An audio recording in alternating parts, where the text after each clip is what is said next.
My name is Sarah, and for most of my life, I've blended into the background. I was never the loudest in the room or the one people remembered after a party. I was just another face in the crowd, quietly observing, always present but rarely noticed. I've always loved music. There's something magical about being surrounded by thousands of people all singing the same lyrics, all feeling the same beat. Concerts were my escape, a place where I could lose myself in the energy of the crowd and feel like I belonged to something bigger than myself. The rush of live music, the lights, the shared excitement, it was intoxicating. I'd go to shows whenever I could, soaking up every moment, but always as a spectator, never the center of attention. Everything changed on a warm summer evening in 2023. I remember the sun setting behind the stadium as I joined the sea of fans heading into the Coldplay concert. The air was buzzing with anticipation, and I felt that familiar thrill of being part of something unforgettable. I went as a fan, just hoping to sing along to my favorite songs, especially Yellow. I never expected anything out of the ordinary to happen. I was just excited to be there, to feel the music and the joy of the crowd. But by the end of the night, I'd captured a moment that would change everything for me. A 15-second video that would be seen by millions. It was the now famous Coldplay kiss cam fail. It wasn't something I planned, it was just a spontaneous, hilarious moment that happened right in front of me. I pulled out my phone, almost on instinct, and started recording, not thinking much of it at the time. The kiss cam panned across the crowd and landed on a young man.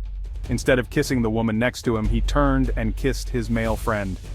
The entire stadium erupted in laughter and cheers. It was unexpected, genuine, and completely broke the usual script. The reactions were priceless. People were clapping, laughing, some even wiping away tears of joy. It was one of those rare moments that felt truly real, unscripted, and full of heart. I hit record almost without thinking, just wanting to capture the fun. I had no idea that what I was filming would become something so much bigger than myself. Before that night, I was practically invisible online. My Instagram was private, my Twitter barely used. I never posted much, and I certainly never imagined that anything I shared would reach beyond my small circle of friends. But when I uploaded that 15-second clip, everything changed. Overnight, my phone exploded with notifications. The video went viral, racking up millions of views, shares, and comments. Suddenly, I was at the center of a story that everyone wanted to talk about. It was overwhelming, exciting, and a little bit scary. I realized that this wasn't just about a funny video, it was about what happens when a private moment becomes public, and how a simple act can unexpectedly change the course of your life. This is my side of the story, the accidental director of a viral hit. I never set out to be in the spotlight, but sometimes, life has a way of finding you when you least expect it. And in that moment, I learned that even the quietest person in the crowd can have a story worth sharing. July 19, 2025.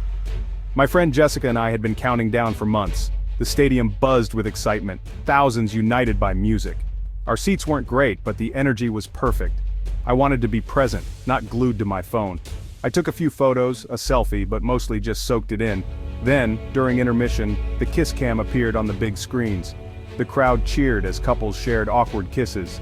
I pulled out my phone, thinking I'd capture the crowd's reaction for my Instagram story. Suddenly, the camera landed on two young men. One looked at the woman beside him, then grinned at his friend. Instinctively, I hit record. Something about their body language felt different, genuine. I didn't expect it to go viral. I just wanted to remember a moment of pure, unscripted joy. That's how it started.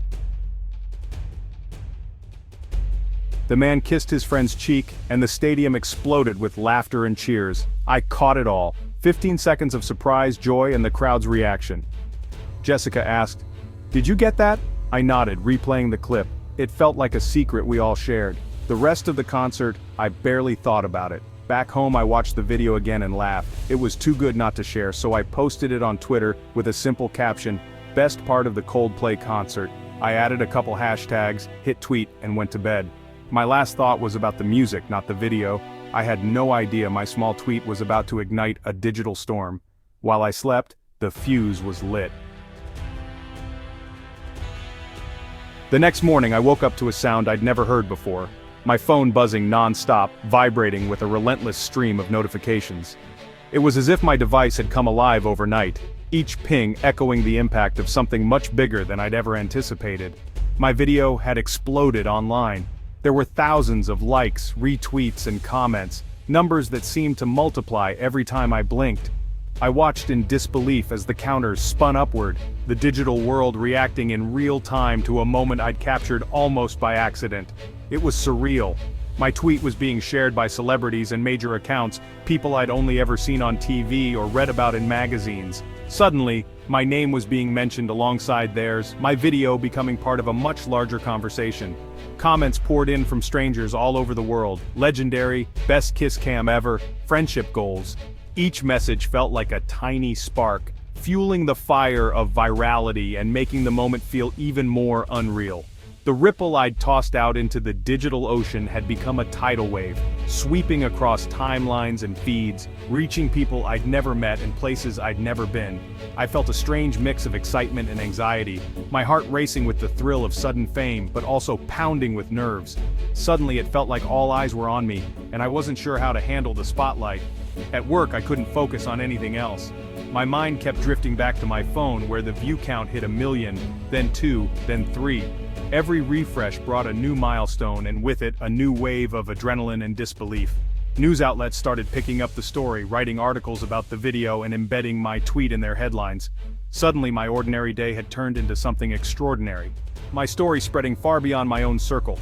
Friends and family flooded my inbox with messages. "Is this you? I just saw you on the news." Overnight I'd become the woman who filmed the viral video, my identity tied to a single, unforgettable moment. By the end of the day, millions had seen it. The two men in the video became instant internet heroes, their story inspiring laughter, joy, and a sense of connection among strangers everywhere. And there I was, the accidental videographer at the center of it all, swept up in a whirlwind I never saw coming, my life changed by a single tap of the record button. The thrill of going viral quickly turned overwhelming. The constant attention, the endless messages, the pressure to respond, it all became too much, too fast. I realized I'd opened a door to a world I wasn't ready for, a world where a single moment could ripple out and change everything, leaving me to navigate the waves that followed. The response was overwhelmingly positive, a relief. People from everywhere laughed together at a simple, joyful moment. But with viral fame came scrutiny. My profile was suddenly public property. Strangers dug through my old posts. I made my accounts private, but it was too late. Hundreds of messages poured in, journalists, brands, random people.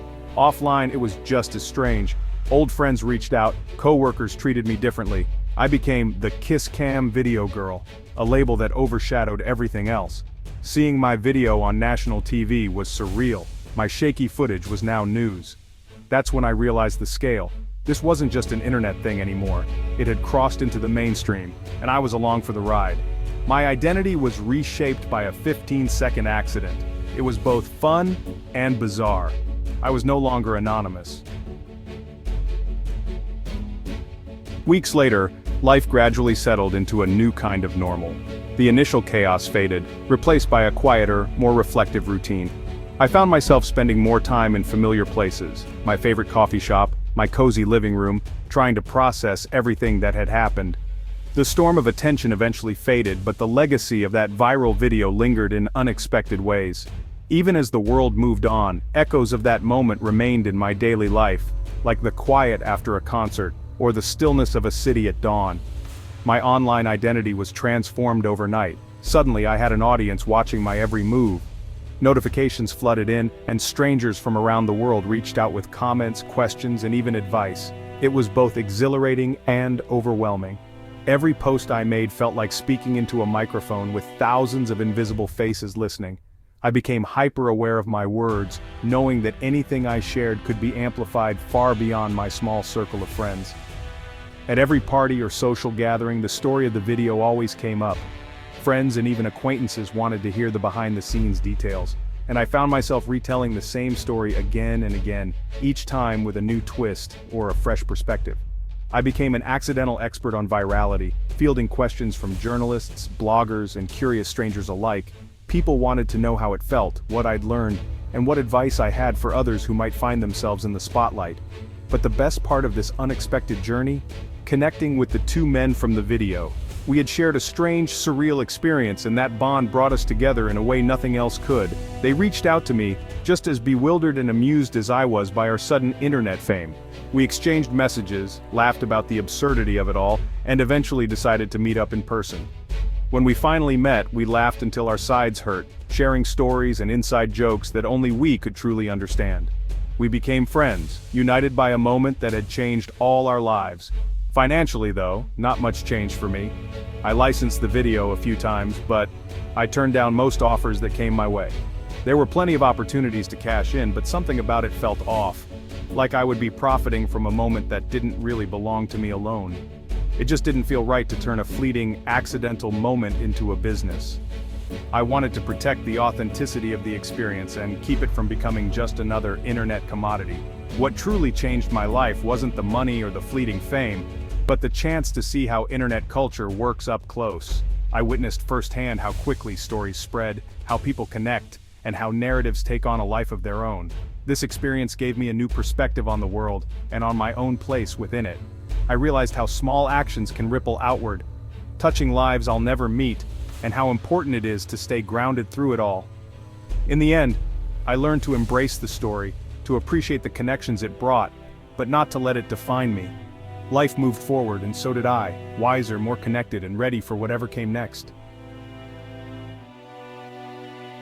The biggest lesson? The internet flattens real moments into content. My video became a meme, a GIF, a reaction, stripped of its context. Once you upload something, you lose control of its story. It was fascinating and a little scary to watch. The video was used everywhere, often far from its original meaning. Most people didn't care about the story, just the laugh. I realized how easily the human element gets lost online. I was lucky my moment was positive, but I saw how quickly things could turn. Behind every viral video are real people with real feelings. That's a responsibility we all share as digital citizens.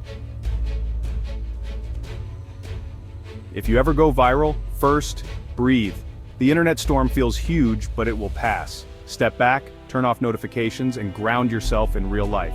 Remember who you are outside the screen. Control your narrative if you can, but accept you can't control everything. If the attention is positive, embrace it on your terms. If not, protect yourself. Don't engage with trolls. Lock down your accounts, lean on your support system, and remember, online opinions aren't your worth. Be careful with opportunities, don't say yes to everything. Make choices that align with your values, not just the excitement. Find the humor in it, connect with others involved. This is a weird, temporary chapter. Enjoy the story it gives you. Don't let stress rob you of the absurdity and joy. It's a wild ride. Try to enjoy the view. Looking back, I feel grateful. I witnessed and shared a moment of genuine joy. Viral fame was fleeting, but the lessons stayed. Life is back to normal, and I'm happy with that. Going viral isn't glamorous. It's messy, overwhelming, and temporary. True happiness is found in real moments, not view counts. I'm just Sarah, a music lover who became a tiny footnote in internet history. The video doesn't define me, but the experience enriched my life. Sometimes the best moments are unplanned. If you're lucky enough to capture one, sharing that joy is the best part, and that's the real magic of it all.